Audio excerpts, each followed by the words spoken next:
Hello, എന്തൊക്കെയുണ്ട് വിശേഷം? എല്ലാവരും സുഖമായിരിക്കുന്നു എന്ന് വിചാരിക്കുന്നു. ഇന്ന് നമ്മുടെ 7ാമത്തെ പാർട്ടാണ്. പിന്നെ എനിക്കൊരു പ്രത്യേക കാര്യം പറയാനുണ്ട്. നിങ്ങൾ ലെങ്ത്ത് കൂട്ടാൻ പറഞ്ഞു കഴിഞ്ഞാൽ ഈ സ്റ്റോറി എഴുതിയിട്ടുള്ളത് ഓരോ പാർട്ടായിട്ടാണ്. ഓരോ പാർട്ടും അത്രയേ ഉള്ളൂ. അതുകൊണ്ടാണ് ഞാൻ അത്രയും ലെങ്ത്തിൽ റെക്കോർഡ് ചെയ്യണതും നിങ്ങളുടെ മുന്നിലേക്ക് എത്തിക്കുന്നതും. അതുകൊണ്ട് എനിക്കത് കൂട്ടാനായിട്ട് പറ്റില്ല. അപ്പോൾ നിങ്ങൾ സഹകരിക്കുമല്ലോ അല്ലേ? ഇന്ന് നമുക്ക് സ്റ്റോറിയിലേക്ക് പോയാലോ? എന്താ ഇന്നരെ നീ ഇവിടെ ഒറ്റയ്ക്കിരിക്കണേ? സന്ധ്യ കഴിഞ്ഞിട്ട് ഉമ്മറത്തിരിക്കുന്ന അമ്മയെ കണ്ട് ടൗണിൽ പോയി വന്ന് അച്ഛൻ ചോദിച്ചു. ഒന്നുമില്ല, അകത്തും അതും നിച്ചുമോളും TV കാണാം, അതുകൊണ്ട് ഞാനിവിടെ വന്നിരുന്നതാ. അപ്പം അവരുടെ കൂടെ ഇരിക്കായിരുന്നില്ലേ? ഏയ്, ആ കുട്ടി ആകെ മാധുവിനോട് സംസാരിക്കുള്ളൂ. നമ്മളോടുള്ള അകൽച്ച കാണുമ്പോൾ ഒരു സങ്കടം. താൻ അതൊന്നും കാര്യമാക്കണ്ട, എല്ലാം ശരിയാവും. അമ്മയും കുട്ടി അച്ഛനകത്തേക്ക് നടന്നു. മാധു, ജിത്തു എവിടെ? റൂമിലുണ്ടാവും. കല്യാണ ഫോട്ടോ ഫ്രെയിം ചെയ്ത് കിട്ടിയിട്ടുണ്ട്. ഒന്ന് ഇവിടെ ഹാളിലും ഒന്ന് നിങ്ങളുടെ റൂമിലും വെച്ചേക്ക്. ഞാൻ പോയി ഒന്ന് കുളിക്കട്ടെ. അച്ഛൻ കയ്യിലെ കവർ നിധികയ്ക്ക് കൊടുത്ത് റൂമിലേക്ക് പോയി. താനിച്ചു, ഞാൻ നോക്കട്ടെ. മധു അത് വാങ്ങി ഫ്രെയിം പുറത്തേക്ക് എടുത്തു. നല്ല രസമുണ്ടല്ലേ, അമ്മ പറഞ്ഞു. ഇത് നമുക്ക് ഇവിടെ ഹാങ് ചെയ്യാം. തങ്ങളുടെ ചെറുപ്പം മുതലുള്ള ഫോട്ടോസ് ചുവര് വെച്ചിരിക്കുന്ന കൂട്ടത്തിൽ മാധു അത് വെച്ചു. ഇതിൽ ഹരൻ്റെ ജനിച്ചപ്പോഴുള്ള ഫോട്ടോ കാണാനില്ലല്ലോ, നിധിക സംശയത്തോടെ ചോദിച്ചു. ചേച്ചി ശരിക്കും നോക്ക്, ഇതിലുണ്ടാവും. നീയുണ്ട്, ഇന്ദിര ചേച്ചിയുണ്ട്, ഹരനെവിടെ? അത് കേട്ട് മാധു അമ്മയൊന്ന് നോക്കി. അമ്മയുടെ മുഖത്ത് ടെൻഷനാണ്. അത് പിന്നെ ഏട്ടൻ ജനിക്കുന്ന കാലം എന്ന് പറയുന്നത് ഇന്ത്യക്ക് സ്വാതന്ത്ര്യം കിട്ടുന്നതിന് മുമ്പേ അല്ലേ? അന്നത്തെ കാലത്ത് ഈ ക്യാമറ കിട്ടുന്നതിനൊക്കെ ബുദ്ധിമുട്ടായിരുന്നു. അതാ. പോടന്ന്, ഹരന് അത്ര പ്രായമൊന്നുമില്ല. കേട്ടോ അമ്മ, ഭർത്താവിനെ പറഞ്ഞപ്പോൾ ഭാര്യയ്ക്ക് സഹിച്ചില്ല. മാധു, നിധിക നീട്ടി വിളിച്ചതും മാധു വളിച്ചൊരു ചിരിച്ചു. മോളിത് റൂമിൽ കൊണ്ടുപോയി വെച്ച് ജിത്തുവിനെ കഴിക്കാൻ വിളിച്ചിട്ട് പോയോ? അവൾ ഫോട്ടോയും എടുത്ത് മുകളിലേക്ക് നടന്നു. അയാളെക്കാളും കാണാൻ ഭംഗി തന്നെയാ, പക്ഷെ അകലെ നിന്ന് നോക്കുമ്പോൾ ചെറിയ രസമൊക്കെ ഉണ്ട്. പറഞ്ഞിട്ട് എന്താ കാര്യം, കയ്യിലിരിപ്പ് ശരിയല്ലല്ലോ, കാലമാടം തെണ്ടി. അയ്യോ എൻ്റെ അമ്മൂ! ഫോട്ടോ നോക്കി കുറ്റം പറഞ്ഞ് ചെന്ന് നെറ്റി നേരെ ചുവര് ചെന്നിടിച്ചു. മോശം പിടിക്കാൻ. അവൾ നെറ്റി ഒഴിഞ്ഞ് ചുമരിനിട്ട് ഒരു ചവിട്ടും കൊടുത്തു. അയ്യോ എൻ്റെ കാല്! അവൾ വേദനയോടെ താഴേക്കിരുന്നു. മോങ്ങാനിരുന്ന പട്ടിയുടെ തലയിൽ തേങ്ങ വീണ അവസ്ഥ. എൻ്റെ ദൈവമേ, ഞാൻ അമ്പലത്തിൽ കയറാതിരുന്നതിന് നീ പകരം ചെയ്താണല്ലേ? അവൾ നെറ്റിയിൽ കൈവച്ച് കരയുന്നത് കണ്ട് ഹരൻ റൂമിൽ നിന്ന് ഇറങ്ങി വന്നു. എന്താ പറ്റിയേ? അവൻ അവളുടെ അരികിലേക്ക് ഓടി വന്നു. എൻ്റെ നെറ്റിയും കാലും ചുമരിലിടിച്ചു, അവൾ വിനിപിൻ കൊണ്ട് പറഞ്ഞു. എവിടെ നോക്കട്ടെ, സ്വപ്നം കണ്ട് നടന്ന എങ്ങനെ ഇരിക്കും? അവൻ നോക്കി പേടിപ്പിച്ച് അവളുടെ നെറ്റി ഒഴിയാൻ കൈ നീട്ടിയെങ്കിലും പെട്ടെന്ന് കൈ പിൻവലിച്ചു. അമ്മ, ഓടിവാ, അവൻ ഉറക്കെ വിളിച്ചു. അമ്മേ, ദേ ഏട്ടൻ വിളിക്കണു. മിക്കവാറും ആ ഫോട്ടോ ഫ്രെയിം കൊണ്ട് നിച്ചു ഏട്ടൻ്റെ തലക്കിട്ട് കൊടുത്തു കാണും. മാധുവും അമ്മയും മുകളിലേക്ക് ഓടി. ഏട്ടന് ഇതെന്തു പണിയാ കാണിച്ചേ? എന്തെങ്കിലും പ്രശ്നമുണ്ടെങ്കിൽ അത് പറഞ്ഞു തീർത്തപ്പോരെ, എന്തിനാ നിച്ചുവിനെ ഉപദ്രവിക്കണേ? നിധികയുടെ ഇരിപ്പും ഹരൻ്റെ നിൽപ്പും കണ്ട് കിട്ടിയ ഗ്യാപ്പിൽ മാധു ഡയലോഗ് അടിച്ചു. ഇവള് കണ്ണും മൂക്കും ഇല്ലാതെ ഇവിടെ കെട്ടിമറിഞ്ഞു വീണേന് ഇനി എൻ്റെ നെഞ്ചത്തോട്ട് കയറ്, അല്ലെങ്കിൽ ഞാനാണല്ലോ ഇവിടുത്തെ പ്രശ്നക്കാരൻ. ഹരൻ നേരെ താഴേക്ക് പോയി. നിധികയ്ക്ക് നല്ല വേദന ഉണ്ടായിരുന്നെങ്കിലും അമ്മ ഒഴിഞ്ഞു തന്നപ്പോൾ അത് കുറഞ്ഞു. അവൾ ഭക്ഷണം കഴിക്കാൻ താഴേക്ക് വന്നു. അമ്മ വിളിച്ചപ്പോൾ വീട്ടിലേക്ക് എന്നാ വിരുന്നിന് വരുന്നതെന്ന് ചോദിച്ചു. നിധിക അച്ഛനോടും അമ്മയോടായി ചോദിച്ചു. ഈ ആഴ്ചയിൽ തന്നെ ദിത്തുവിന് ഒഴിവുള്ള ഒരു ദിവസം നോക്കി പോയി വാ.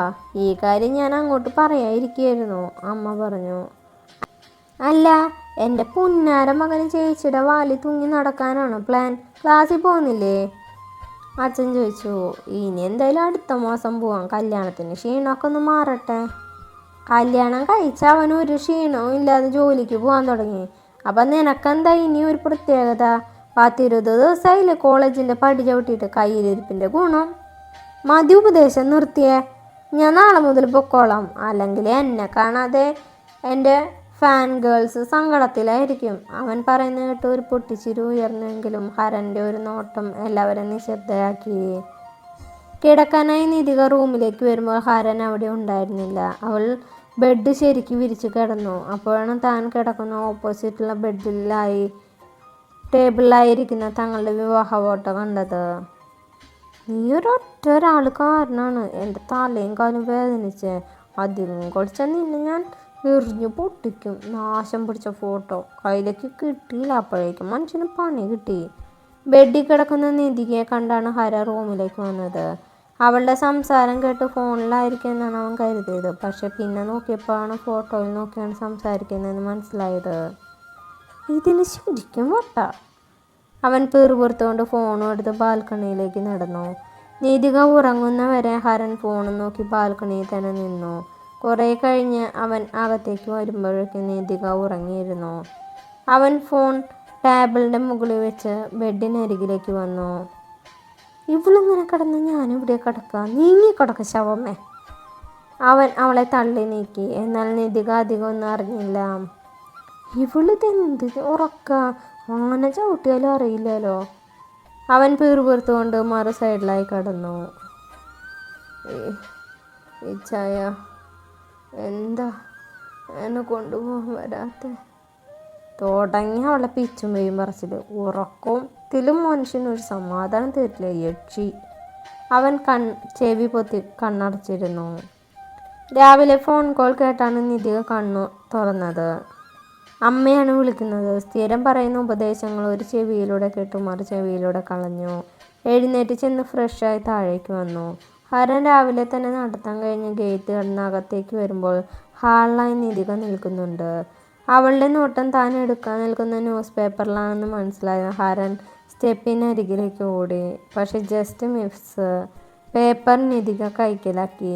ന്യൂസ് പേപ്പർ താടി. ഇല്ല, എനിക്ക് വായിക്കണം. ഇതിൽ 2 എണ്ണം ഇല്ലേ? ഒന്ന് എനിക്കിതാ. ഇല്ല, എനിക്ക് 2 വേണം വായിക്കാൻ. നിനക്ക് മര്യാദക്ക് ചോദിച്ചാൽ തരാൻ പറ്റില്ലേ? താടി എൻ്റെ ന്യൂസ് പേപ്പർ. ഇത് ഞാൻ പൈസ കൊടുത്ത് മേടിക്കുന്നയാ. ആണോ? നന്നായി പോയി. താൻ പോയി കേസ് കൊടുക്കടോ. നീ നശിച്ചു പോടി പണ്ടാരക്കാലി. അവളെ നോക്കി പറഞ്ഞ ഹരൻ അകത്തേക്ക് കയറി. ഇനി നശിക്കാനൊന്നും ബാക്കിയില്ല. തന്നെ കെട്ടിയതോടെ എല്ലാം നശിച്ച്. പിന്നിൽ നിന്ന് നിധി വിളിച്ചു പറഞ്ഞു. ഇയാൾ ശരിക്കും ഒരു പാവ. സ്വന്തം പൈസ കൊടുത്ത് വാങ്ങിച്ച പേപ്പർ തട്ടിമറിച്ച് വാങ്ങാനുള്ള കഴിവ് പോലും ഇല്ല. ഇയാൾ ശരിക്കും ജേർണലിസ്റ്റ് തന്നെയാണോ? ശരിക്കും ക്യാമറമാനായിരിക്കും. ക്യാമറമാൻ ഹരൻ ഇന്ദ്രജിത്തിനൊപ്പം നിധിക. അവൾ ചിരിയോടെ പറഞ്ഞ കയ്യിലെ ന്യൂസ് പേപ്പർ നിവർത്തി. ഇന്നെന്താ നേരത്തെ എണീറ്റോ നിച്ചു? ആ, നീ എവിടേക്കാ ഇത്ര രാവിലെ ഒരുങ്ങിയിട്ട്? ഉമ്മറത്തേക്ക് വന്ന മാധുവിനെ കണ്ട് അവൾ ചോദിച്ചു. ഞാൻ ഇന്ന് വീണ്ടും കോളേജിൽ പോകാൻ തുടങ്ങാം. 20 ദിവസത്തെ സസ്പെൻഷന് ശേഷം മാധവ് ദേവ്ജിത്ത് കോളേജിലേക്ക് തിരികെ പോവാണ്. പുതിയ ചില കളികൾ കാണാനും ചിലത് പഠിപ്പിക്കാനും. മാധവ് തോൾ ചിരിച്ചുകൊണ്ട് പറഞ്ഞു. സസ്പെൻഷനായി എന്തിന്? അതൊന്നും പറയാതിരിക്കുന്നേ നിച്ചു നല്ലത്. ജൂനിയർ പെൺകുട്ടിയെ ചെറുതായിട്ടൊന്ന് റാഗ് ചെയ്തതാ. അവള് പ്രിൻസിപ്പാളിൻ്റെ ഏട്ടൻ്റെ മകളായിരുന്നു. സസ്പെൻഷൻ ലെറ്റർ അടിച്ച് കയ്യിൽ കിട്ടിയപ്പോഴാ അറിഞ്ഞ്. 15 ദിവസം സസ്പെൻഷൻ ഉണ്ടായിരുന്നുള്ളൂ. പിന്നെ കല്യാണം മറ്റു തിരക്കൊക്കെ ആയിട്ട് 5 ദിവസം കൂടെ ലീവാക്കി. സംസാരിച്ച് നിൽക്കാൻ സമയമില്ല. ഞാൻ പോയി ഫുഡ് കഴിക്കട്ടെ. മാധു തിരക്കിട്ട് അകത്തേക്ക് തന്നെ പോയി. അയ്യോ, ഇംഗ്ലീഷാ, നമുക്ക് മലയാളം മതി. അവൾ കയ്യിലെ ഇംഗ്ലീഷ് ന്യൂസ് പേപ്പർ താഴെ വെച്ച് മലയാളം പേപ്പർ എടുത്തു. ഇതിൽ മൊത്തം വെട്ടും കുത്തും പീഡനം മാത്രമുള്ളല്ലോ. അവൾ പേപ്പർ വായിച്ചുകൊണ്ട് പറഞ്ഞു. അത്ര സമയം ഒരു പെട്ടിയോട്ടം നിറയെ വാഴയുമായി ഗേറ്റ് കടന്ന് മുറ്റത്തേക്ക് വന്നു. അതിൽ നിന്ന് ഒരു ന്യൂജൻ പയ്യൻ ഇറങ്ങി വന്ന് മുഖത്തെ സ്പെക്സ് അഴിച്ചു. എടാ ക്ലോസറ്റ് ബ്രഷേ, ഇറങ്ങി വാടാ. ആ പയ്യൻ അകത്തേക്ക് നോക്കി വിളിച്ചു. അവനെ പോലെ മറ്റൊരു ന്യൂജൻ പയ്യനും കൂടെ പെട്ടിയോട്ടയുടെ പിന്നിൽ നിന്ന് ചാടി ഇറങ്ങി. അപ്പോൾ കുറച്ച് വെള്ളിയൊക്കെ ഉണ്ട്, ഒന്ന് ക്ഷമിച്ചേക്കണേ. നല്ലൊരു പാർട്ടായിട്ട് നാളെ കാണാം. Bye, thank U.